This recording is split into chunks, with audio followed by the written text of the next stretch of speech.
Hey everybody, Ryan here from Endless Summer Hydrangeas.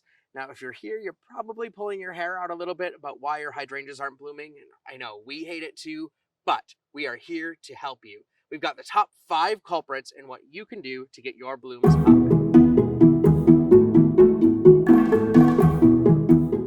All right, reason number 1 you're not seeing those beautiful blooms on Endless Summer is pruning.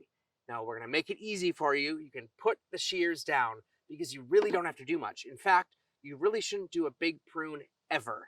When springtime rolls around, your hydrangeas just need a little haircut, but sometimes they're a little slow to wake up, just like us on a rainy morning. So give it till at least Memorial Day or Father's Day if you're in zone 4 or 5 before you cut off those brown stems that didn't make it through the winter. And I know it's not always the most beautiful to have them sticking up until June, but just plant some spring blooming bulbs in front and you'll be just fine.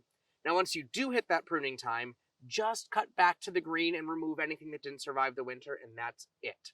Now, throughout the summer, you just want to deadhead the blooms once they're past by cutting them off at the next set of 2 large alternating leaves.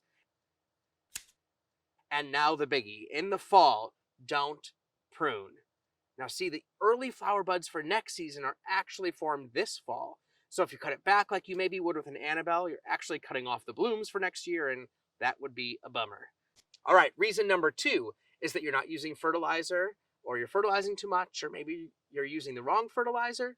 We're going to make it easy. Again, here's the way that I like to think about it. Spring is just like us waking up in the morning. So what do? We grab a cup of coffee for a little bit of a pick-me-up, right? Fertilizer is the exact same thing for your hydrangeas.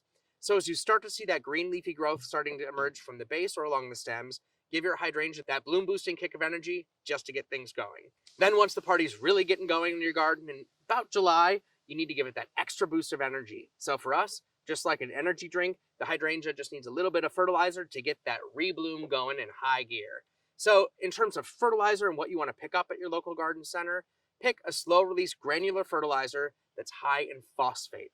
They're usually marked as a bloom booster, just like this one here. But make sure to check those 3 numbers on the bag. The first number should be low, and the middle number should be high. Reason number 3, watering. Now yes, hydrangea does mean water vessel, but you really don't want to overwater your endless summer hydrangeas, or you won't get as many blooms as you expect. Now it's a little bit counterintuitive, but I promise this will help. When you're watering, you want the soil to be... So you don't want to overwater, even if they're drooping a bit in the afternoon heat. Grab a glass of wine, grab a beer, go sit outside and enjoy yourself. And if they're still drooping over as the sun goes down, or the next morning, give them a good soak.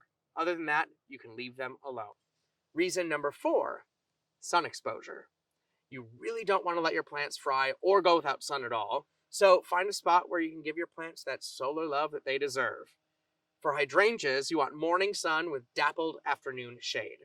Especially if you're in a warmer climate, you want to make sure they're getting protection from that scorching summer sun. And if you don't have those perfect light conditions, again, especially in a warmer climate, just give full afternoon shade if you don't have that dappled shade. All right, reason number 5, soil problems. Now, soil is so much more than dirt. So what you plant your hydrangea in will determine how everything looks. For endless summer, our hydrangeas ideally want soil that's well drained with a good amount of organic material in it. And if you're feeling like your soil is a little bit too sandy or maybe too clay heavy, then you might need to make some adjustments, especially when you're first planting.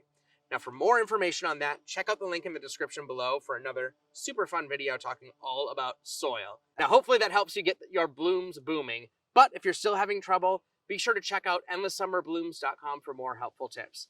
Thank you so much for watching, and if you enjoyed this video, please like it below and subscribe to our channel for more fun with hydrangeas.